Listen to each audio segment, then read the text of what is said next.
जी हाँ दोस्तों, आपने इस वीडियो की टाइटल और हेडिंग बिल्कुल सही देखी है। इसी के अकॉर्डिंग मैं पूरी जानकारी आपको इस वीडियो के अंदर बताने वाला हूँ कि अब जमीन का सर्वे ऑल ओवर इंडिया के अंदर शुरू हो रहा है और यहाँ पे अगर आपके पास में उस जमीन का ये कागज नहीं है, ये डॉक्यूमेंट्स नहीं है, तो वो जमीन सरकारी मान ली जाएगी, सरकारी हो जाएगी, आपकी नहीं रहेगी। तो कौन सा डॉक्यूमेंट्स अब आपके पास में होना जरूरी है और किस तरीके से कौन सा सर्वे होगा, ये पूरी जानकारी इस वीडियो के अंदर मैं आपको बताने वाला हूँ। वीडियो बहुत ही महत्वपूर्ण है, आपके फायदे का है, कहीं से भी आपको वीडियो को स्किप नहीं करना है क्योंकि ये जानकारी सभी को जानना बहुत ही जरूरी है। और इस चैनल को अभी तक सब्सक्राइब नहीं करे हैं तो पहले इसको सब्सक्राइब भी कर दीजिए और साथ में बेल आइकन को भी दबा दीजिए। तो चलिए शुरू करते हैं। तो वेलकम दोस्तों, मैं हूं आपको अपने एडवोकेट जितेंद्र। दोस्तों, बहुत से लोग क्या है, इलीगल तरीके से किसी की जमीन को हड़प रखे हैं या फिर जिनके पास में जमीन है उनके पास में अपने जमीन का डॉक्यूमेंट्स नहीं है, कागज नहीं है, वो साबित नहीं कर सकते हैं कि उनके पास में जमीन आखिरकार आई कहां से है। तो ऐसी जो भी इनलीगल जमीन है अब उनके ऊपर गवर्नमेंट का चाबुक चलने वाला है और वो सभी इनलीगल जमीन अब गवर्नमेंट की हो जाएगी, भारत सरकार के अंडर के अंदर आ जाएगी। तो इन्हीं जमीन की गड़बड़ियों को देखते हुए क्लियर नहीं हो पा रहा है कि आखिरकार ये जमीन किसकी है किसकी नहीं है। तो अब जमीन का सर्वे हो रहा है और ये सर्वे बिहार के अंदर शुरू हो चुका है और अब ऑल ओवर इंडिया के अंदर शुरू होने वाला है। सभी स्टेट की गवर्नमेंट इसके ऊपर काम कर रही है। तो अब जल्द ही ऑल इंडिया के अंदर जमीन का सर्वे शुरू होने वाला है। तो इसकी डिटेल आपको समाचार पत्रों के माध्यम से मिल जाएगी या फिर न्यूज चैनलों के माध्यम से मिल जाएगी, आपके डिस्ट्रिक्ट तहसील या फिर पंचायत के माध्यम से मिल जाएगी। तो जिस डेट को आपकी जमीन का सर्वे होगा उस डेट को आपको अपनी जमीन के ऊपर उपस्थित रहना है और आपके पास में डॉक्यूमेंट्स होना बहुत ही जरूरी है। तो ये कौन से डॉक्यूमेंट्स आपके पास में होना जरूरी है, इसकी जानकारी मैं अब आपको इस वीडियो के अंदर बता रहा हूं। तो आपकी जमीन का सर्वे करने के लिए आपके एरिया की जो अमीन है, कानून गो है या फिर पटवारी और साथ में उनकी टीम आएगी। तो आपके पास में अगर वो जमीन केवल या फिर रजिस्ट्री के माध्यम से आई है तो आपके पास में केवल रजिस्ट्री का डॉक्यूमेंट्स होना चाहिए और उस जमीन की आपके पास में रसीद भी होनी चाहिए।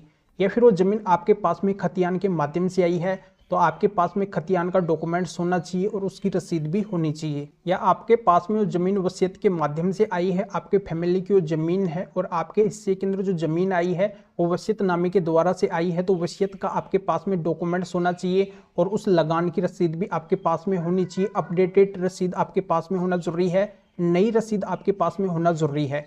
या जमीन गिफ्ट डीड के माध्यम से आई है तो गिफ्ट डीड का आपके पास में कागजात होना चाहिए, उसका एविडेंस होना चाहिए और मोटेशन के बाद में जो लगान की नई रसीद आपको मिली है तो नई लगान की रसीद भी आपके पास में होना बहुत ही जरूरी है।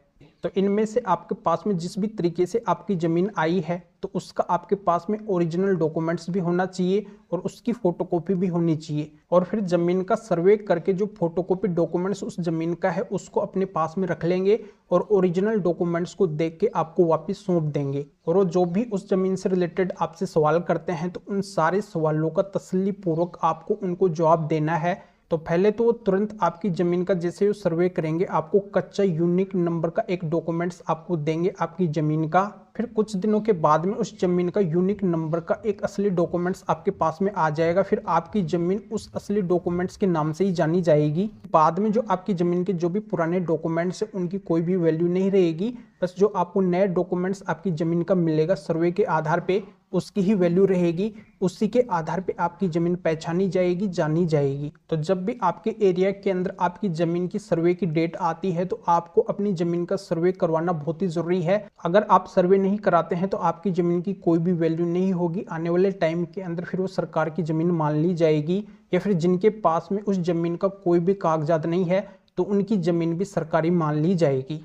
तो दोस्तों, जानकारी आपके अच्छे से समझ में आ गई होगी। अगर कोई जानकारी समझ में नहीं आई है या फिर और आपकी किसी भी तरीके की कोई भी कानूनी समस्या है उस मैटर में मेरे से अधिक जानकारी लेना चाहते हैं, मेरे से फ़ोन के ऊपर बात करना चाहते हैं तो व्हाट्सएप पे मैसेज कीजिए, अपॉइंटमेंट बुक करवाइए।